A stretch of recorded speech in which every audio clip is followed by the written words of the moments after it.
Hey guys, so good afternoon, good evening, good morning, wherever you guys are in the world. We're back again for another update on the markets, on the Philippine Stock Exchange Index, also as a whole. As you all know, the PSEi is the barometer of what people perceive at least the Philippines to be. And what's interesting also as we at least end 2020, January 2023 is that sentiment is much better as compared to where we were at certain points in 2022. And I'd like to say this, and I've mentioned this in previous videos, that please do note that 2022 was a down year, not just for the Philippine market, not just also for the crypto market, not just also for the US market. It's something that systemically, because there was a lack of infusion of money around, um, there wasn't a lot moving into the stock markets, hence lesser buyers, lesser chances for the markets to move up. But that being said, from where we are right now,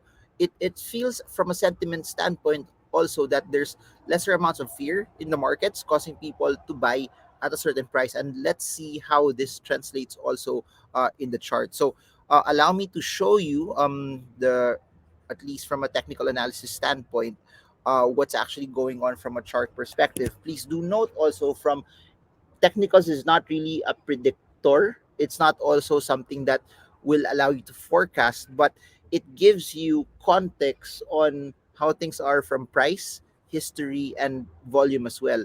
Now, I want to say this. If you'll notice this also, and if you've watched my previous videos, I've mentioned that since COVID happened and we dropped massively from COVID, and then we pushed back up, you will see here that we've been in a very long consolidatory range with with the biggest support around the 5.7 mark, which allow me to also highlight for you so that you see it.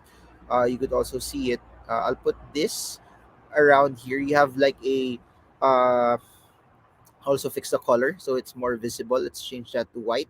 So you have a support at around the fix 5695 level, which it hit thrice no since 2020, and it hit it last 2022. Now that being said, if you'll try to analyze it further, we've pretty much been consolidating for the past 3+ years as well. We really haven't broke out into all-time highs. That's why very interesting to watch from a resistance standpoint is the 7,500 mark. For the PSE to really do well in terms of how high it could possibly go, we must see it at certain points this year break out from the 7,500 mark. Failure to break out of that, then we may just see a correction. Possible support levels will be 6.1 or even 5.7, or the new support also that you could also peg right now is somewhere around the 6.8 mark. And a smaller resistance, I'll push this for you guys so you see it very well. So this is a new support level right now that we just broke out from. Then a possible resistance that you may consider is a 7,216 mark. So from a support and resistance standpoint, we have at least the PSEi um, a has successfully broken out from 6153 and 6860. Now, the next possible resistance to consider for at least the Philippine Stock Exchange Index is 7,216 level. So, failure to break out from that, then we may possibly see it consolidate 7216 resistance, 786 support level. And as you can see right here, that red line, the 20-day moving average is coinciding with the 6,860 support level, which is now our our short-term support, at least if you're watching the Philippine Stock Exchange Index.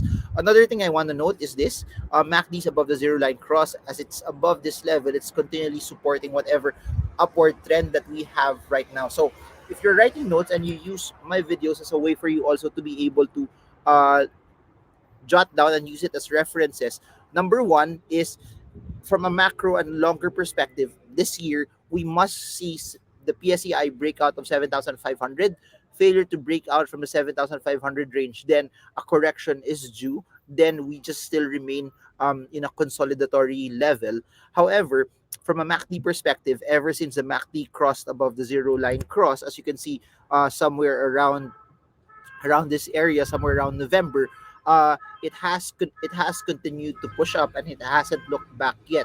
And if you notice this also, it's trying to build its own lower highs, as you can see right here, lows here, and then the highs also have started to increase and started to push up as well. So you have lower highs and you have higher highs and higher lows as well, denoting an upward trend. And I mentioned this in a previous video that one thing that's so interesting right now from the Philippine Stock Exchange Index is it's above the 200-day moving average. And I made this comparison also to Bitcoin. When Bitcoin also moved up and it's above the 200-day moving average, it denotes a reversal pattern. It denotes a movement from bearish to bullish. And we have been above the 200-day moving average already for about 2 months, which is a good confirmation that from a bearish resistance, the 200-day moving average, it's transitioning to a good level of support. That's where we are right now for the PSEi. Let's If you look at it from the numbers and the technicals, we're above the 20, 50, 100, and 200-day moving averages, denoting that from where we were, it's showing us clear indications that it's reversing from a moving average standpoint and from a MACD standpoint. Very, very important to clear is the 7,500 resistance level that we must go above, because if we fail to go above that, then nothing really has changed over the past 3 years. But I think from a at least from a technical analysis at least from a macro standpoint also, I think what's very interesting in all of this is that if you try to analyze it further, uh fear from the pandemic is not as big as what it was before.